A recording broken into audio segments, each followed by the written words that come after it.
Bonjour, bonjour, vous avez hâte de savoir à quelle sauce nous allons être mangés cette semaine? Eh bien alors c'est parti, tout de suite.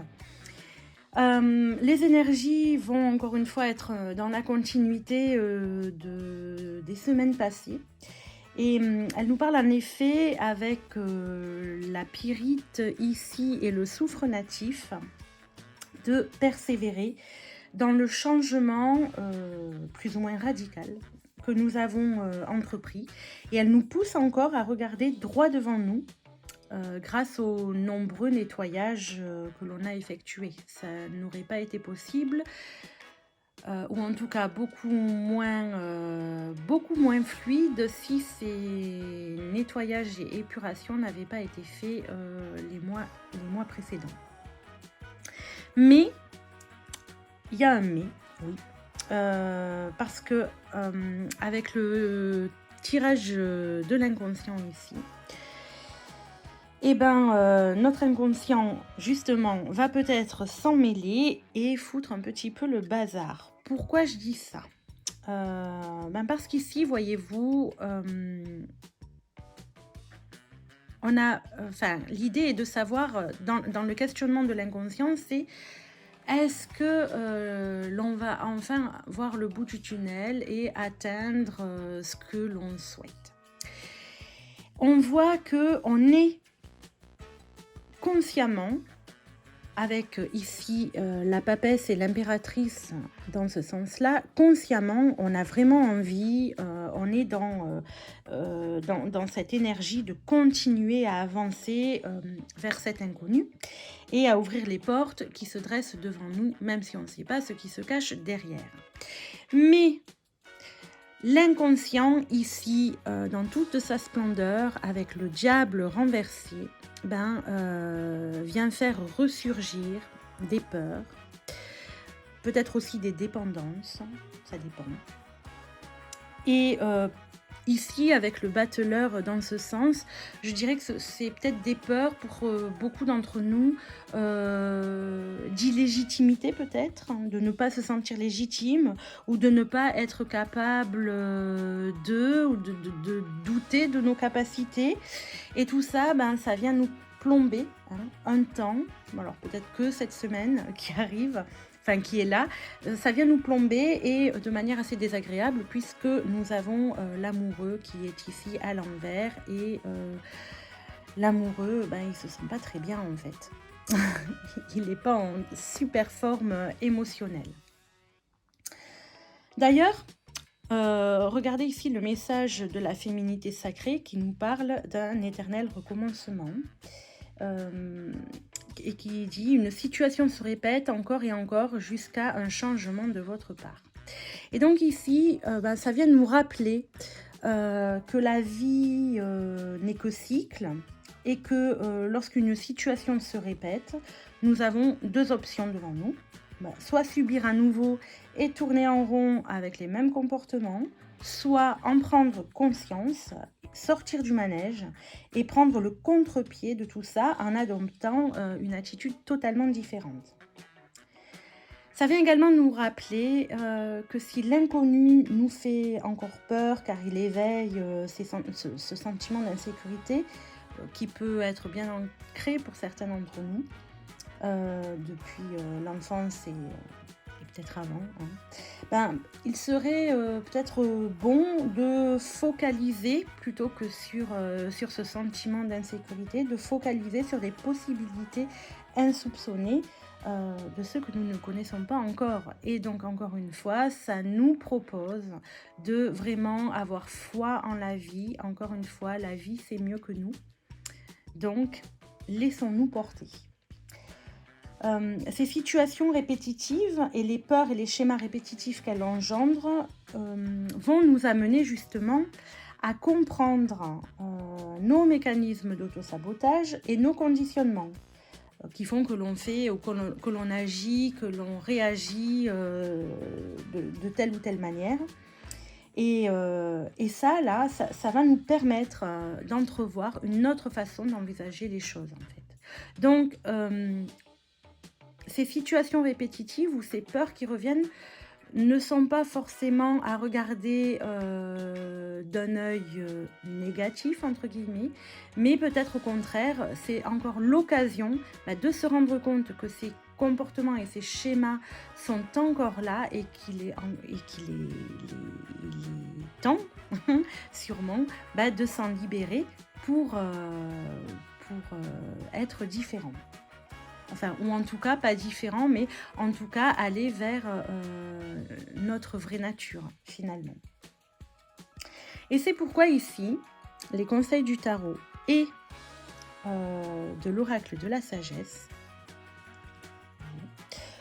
nous encouragent cette semaine à rester flexible. Alors ici, on a flexibilité. Et puis ici, nous avons le mât dans la position de ce qu'il est intéressant pour nous de continuer à faire cette semaine.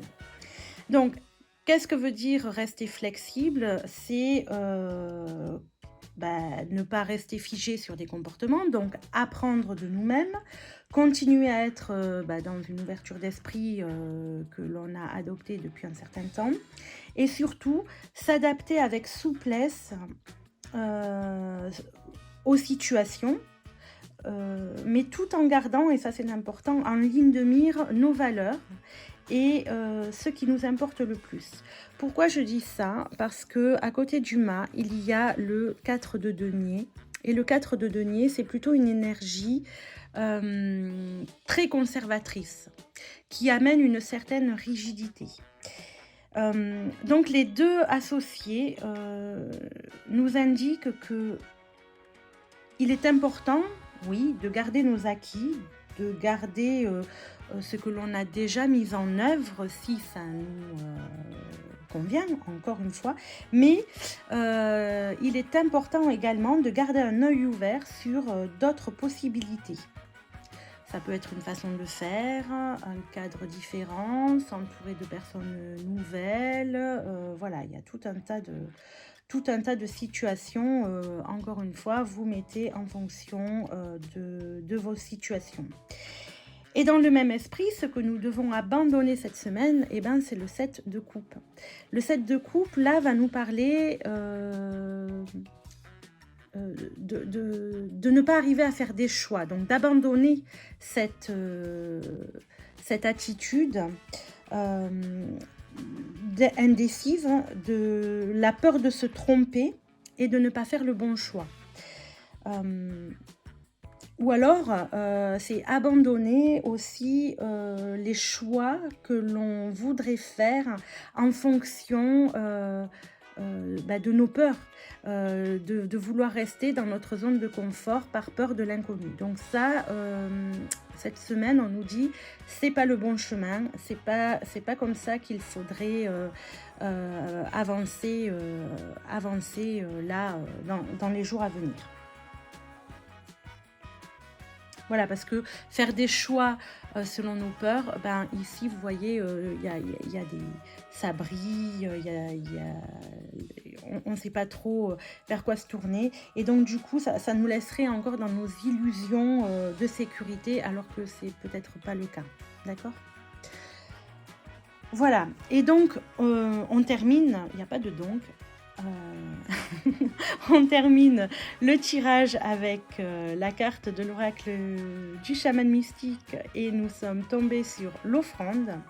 L'offrande ici qui nous appelle à nous reconnecter au sentiment à la gratitude, à être reconnaissant envers ce que nous sommes, envers ce que nous avons, envers les personnes autour de nous. Et ça va ici, vous voyez, dans le sens aussi du 4 de denier, puisque ça représente nos acquis. Mais avec l'offrande, il n'y a pas la notion de conservation. C'est plutôt donner sans rien attendre en retour, donner sans conserver, donner sans s'attacher. Donc cette carte, le don qu'il est là, cette carte nous invite aussi à regarder comment l'on donne. Est-ce qu'on attend justement quelque chose en retour? Quelles sont les motivations derrière le don que l'on fait? En fait, pourquoi on le fait ce don? Et donc, est-ce que, voilà, ça nous parle de ça, de notre façon de donner aussi. Et là, je vais vous laisser observer cette semaine, si vous y pensez, si vous le voulez bien, de regarder quelle est votre façon d'être en gratitude envers les autres, envers vous-même, envers la vie. Voilà. Et pour finir cette semaine, j'ai eu envie de vous faire un tirage à choix multiples. Donc un tirage à 3 choix, plutôt sur le côté affectif, sentimental, relationnel, émotionnel. Donc je vous laisse 3 secondes pour choisir le tas 1, le tas 2, le tas 3. Et on va révéler le message. Alors, choix numéro 1. On nous parle de sentiments romantiques. Vos sentiments sont authentiques et dignes d'être vécus. Donc là, on est bien dans du sentimental. Pour le choix numéro 2, nous avons la passion. Permettez à votre cœur et à votre âme de chanter la joie. Donc là, on est un petit peu plus dans le côté un petit peu plus charnel peut-être. Et puis, pour le troisième groupe, on nous parle de réconciliation. Une personne du passé revient dans votre vie. Voilà, écoutez, vous me direz si tout ça vous parle. En tout cas, je vous souhaite une très belle semaine et puis je vous dis à la semaine prochaine.